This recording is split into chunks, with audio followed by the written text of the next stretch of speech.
Good afternoon, everybody, and welcome to WCNLC. Today we are going to be talking about Stellar Lumens. I will be providing you with a detailed chart analysis as well as a price prediction on this cryptocurrency.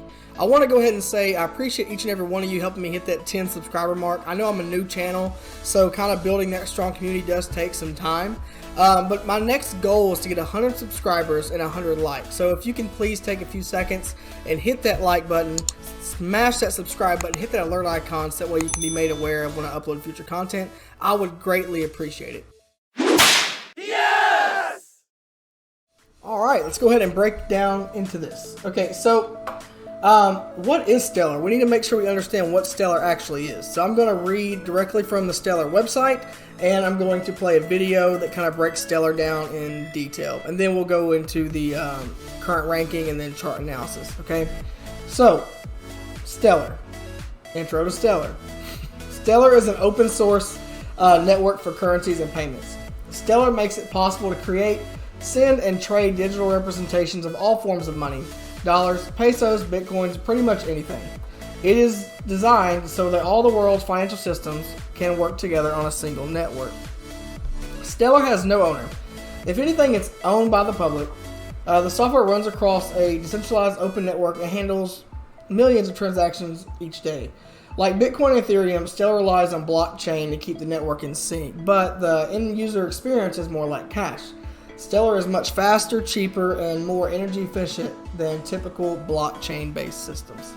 Okay, so that's straight off the Stellar website. This will be in the description, so if you want to read into more of this, by all means, description, click on it, check it out.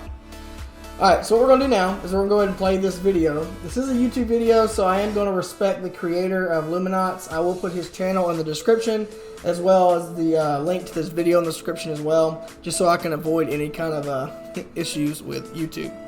So let's go ahead, and what I'm going to do is go ahead and mute my mic, and I'm going to go ahead and play this video. Okay, guys?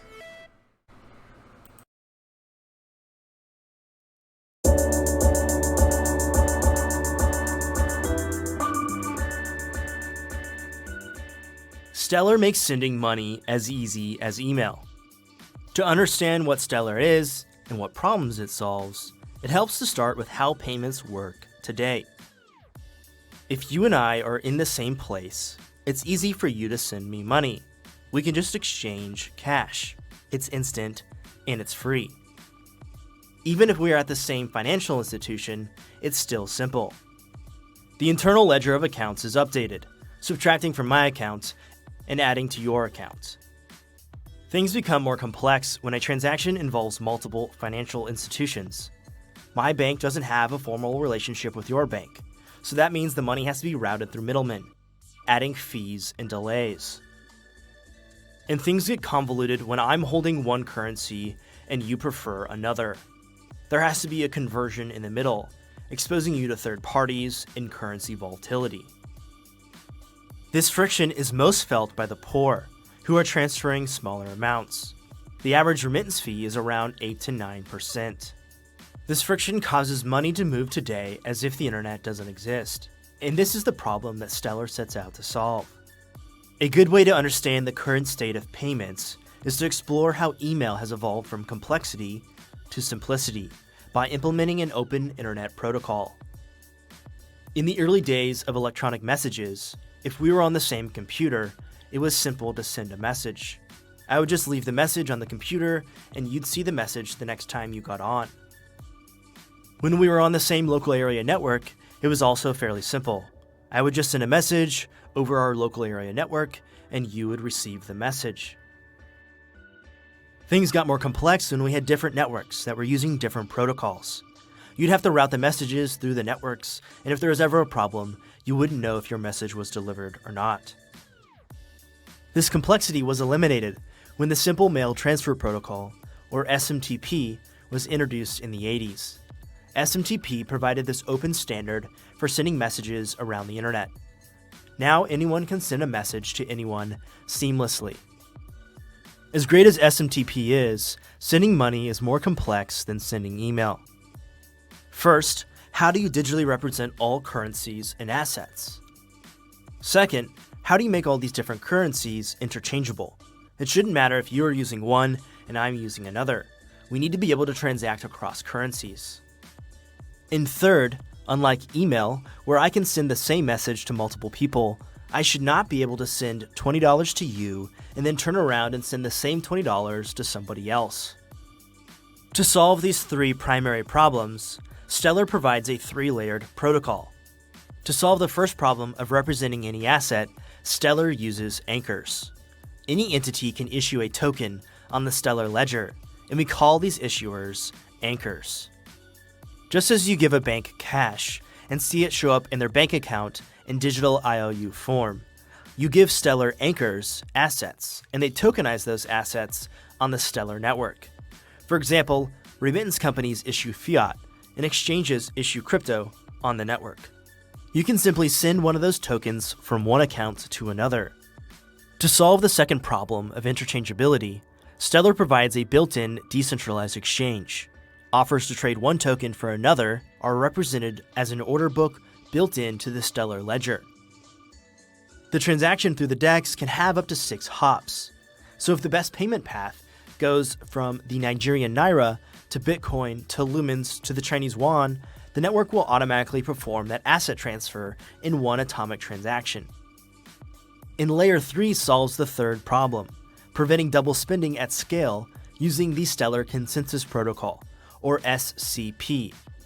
Because SCP is just message passing, it requires significantly less energy and money, and allows for thousands of transactions per second with very low fees. Unlike other message passing consensus protocols, there is no centralized entity creating a list of who can participate in consensus. This means Stellar is an open membership network, where you pick the validators you trust, and everybody in the network doesn't have to agree on the same validator list.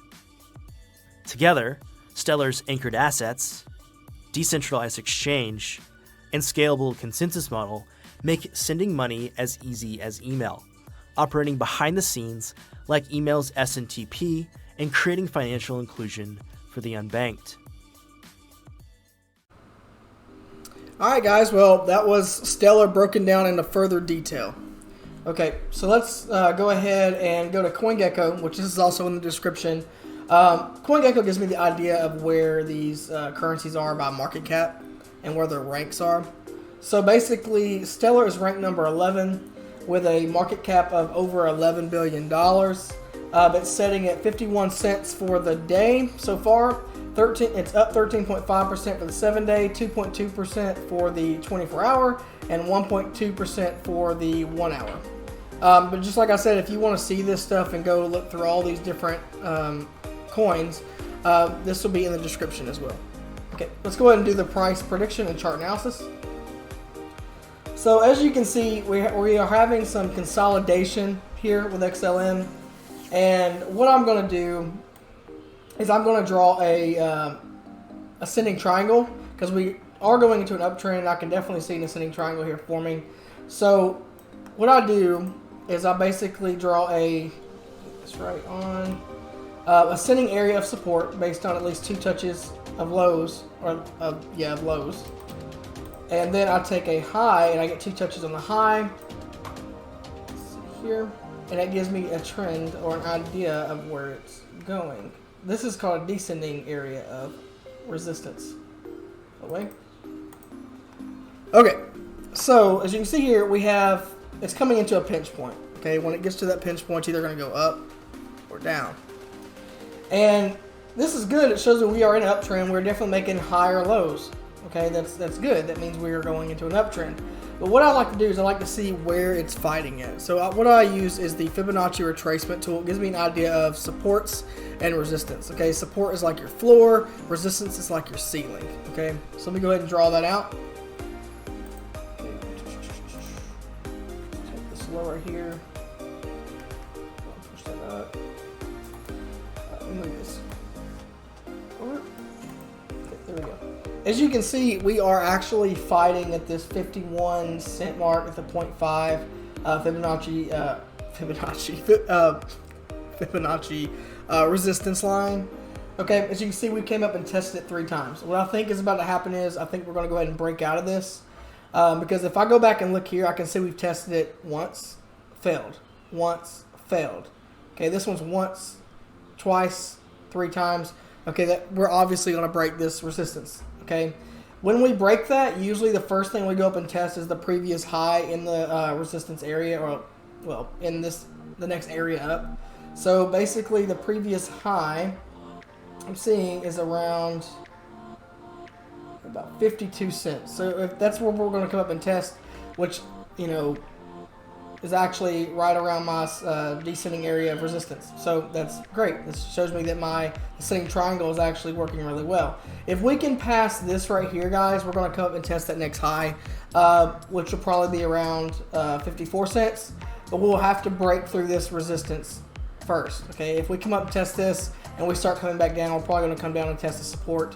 But if we come down and test it again, then we're probably going to break it, come up here. Okay.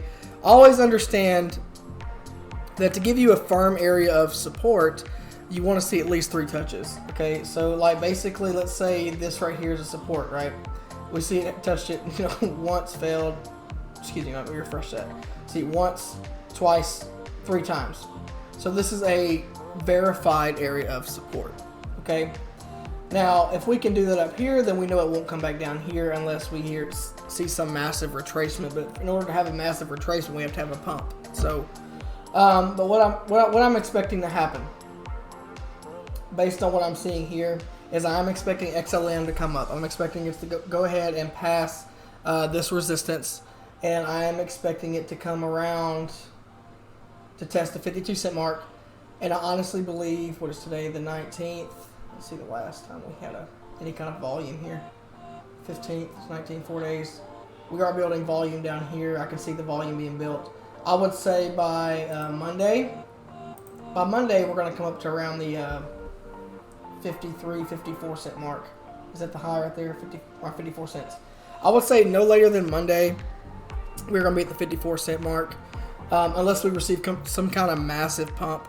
Understand that I'm not a financial advisor, so everything I tell you, take it with a grain of salt. I'm just some guy on YouTube using my knowledge, putting my knowledge and expertise out there that I've learned over my time, and this is just for entertainment purposes, guys. So 54 cents is my price prediction over the next two days? I would say 2 days. Is that Monday? 3 days. 54 cents will be my predicted high over the next 4 days. Expect if it does not hit this, or if it doesn't pass this resistance, for it to come down and retest that support at 51 cents. So where do I think is a great buying opportunity? What I would do is I would wait and see if it can surpass the 52 cents. If it does surpass the 52 cents, then I think that would be a great buying point, because it will come up and test the 54 cent mark, that resistance mark at 53 cents. If it fails, it'll come back down and retest the support, which is 51 cents. So 52 cents would be a great buying point. I'm expecting the high to be around 54 cents if it can pass that resistance area at 53. I do appreciate each and every one of you. If you can show support, hit that like button and the subscribe button. I would greatly appreciate it, guys. But until next time, you guys have a blessed day.